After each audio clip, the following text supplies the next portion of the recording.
Yeah, so this is like Charlie, probably about the age of 3. Just such a happy child. It's quite hard to look back, really. Jane's son, Charlie, came out as transgender in 2016 after a long battle with anorexia, whilst his younger brother, Josh, battled cancer.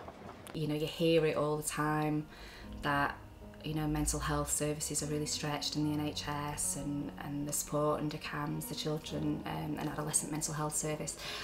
It was appalling, if I'm honest. The family felt let down by CAMHS as they say the service failed to pick up on his eating disorder or gender dysphoria until he was too ill to walk. Charlie didn't feel comfortable sharing his experiences on camera, but his mum Jane supported him through the difficult process. Charlie had only just started to drop the weight, so possibly wasn't ill enough at that time. Charlie was always saying the right things, well, I'm not really hungry, and I'm just, you know, if I don't feel hungry, I don't want to eat. But almost he knew what he had to say to them to reassure them, and I was sort of sitting there going, no, please, you've got it, this is what I'm seeing. You know, it was only, I think, less than 2 years ago when Charlie was just in the night, couldn't keep sight, didn't feel he could keep himself safe.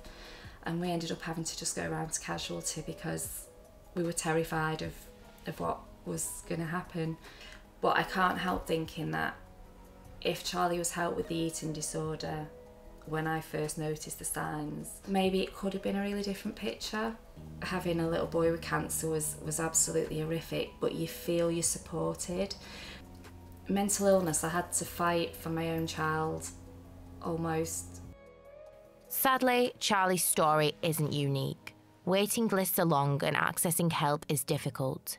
I was contacted by a social worker who works directly with CAMHS in Greater Manchester about their difficulty getting vulnerable children appropriate help.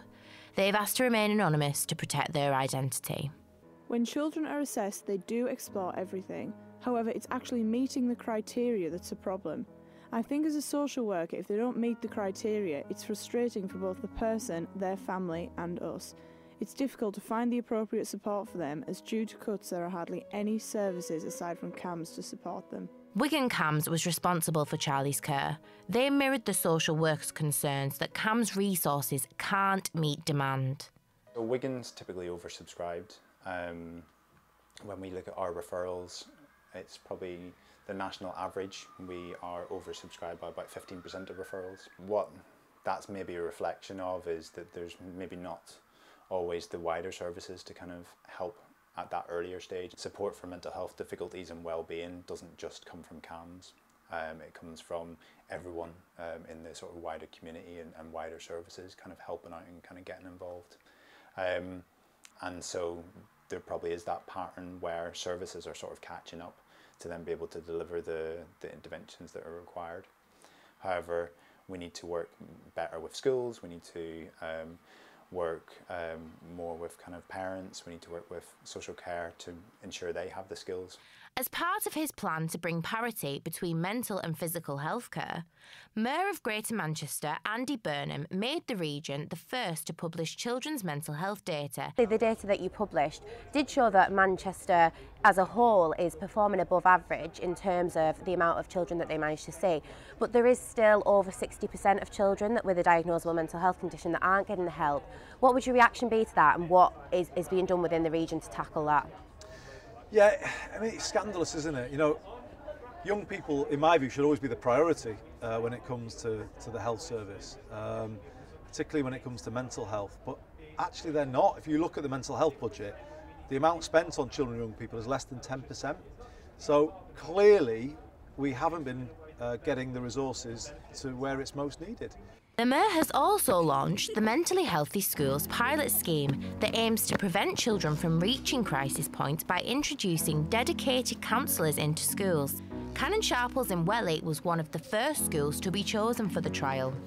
It entailed having a CAMHS worker based in school on a regular basis, so say once a week. That would include working with the senior leadership team, the inclusion team, but also doing direct work with children and their families. It had a number of impacts, such as raising the staff's awareness of mental health, the staff's confidence in how to deal with children presenting with mental health needs and what to do, or who to signpost for more specific support.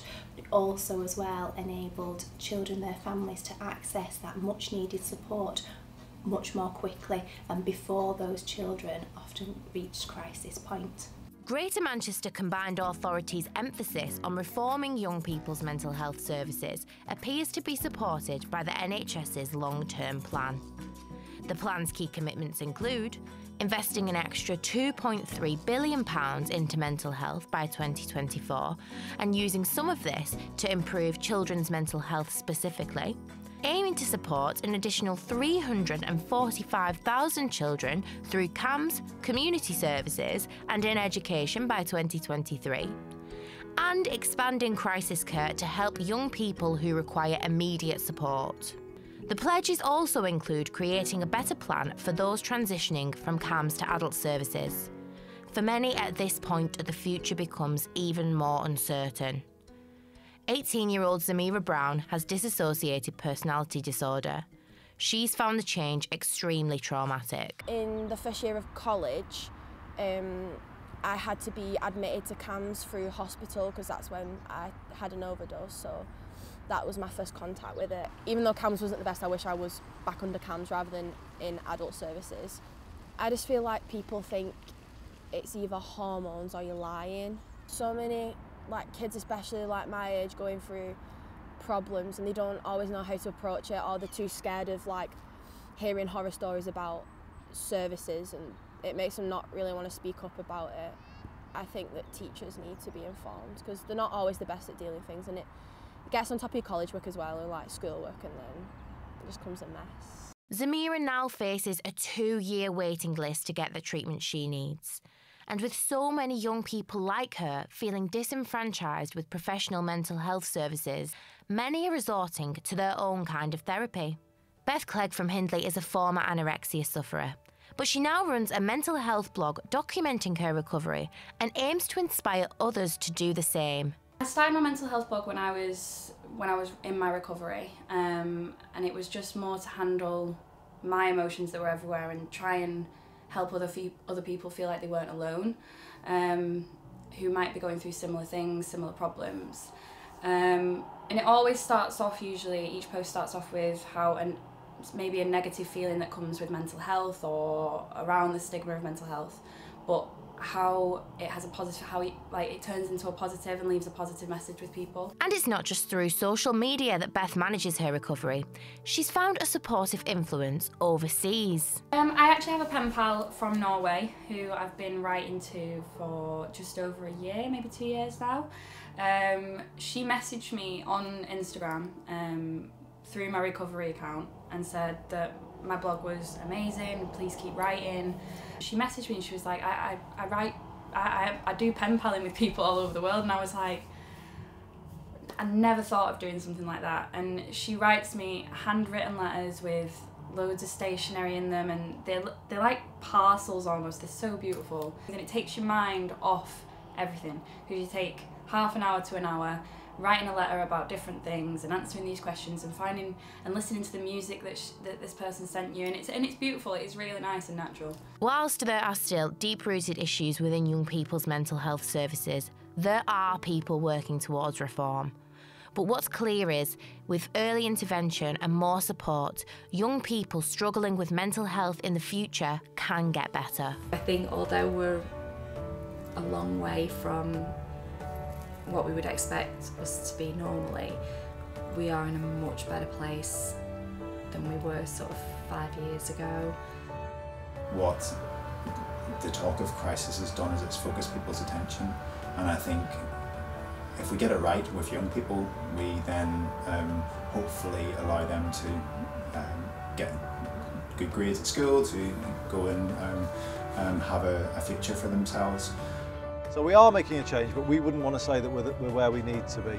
It's a big societal change that's needed to put both mental health and young people's health at the very top of the agenda. Don't give up. Just don't give up, because it eventually does get better, and it sucks for a really long time, but it does get better, and I'm living proof of that. Jess Forrester from Greater Manchester.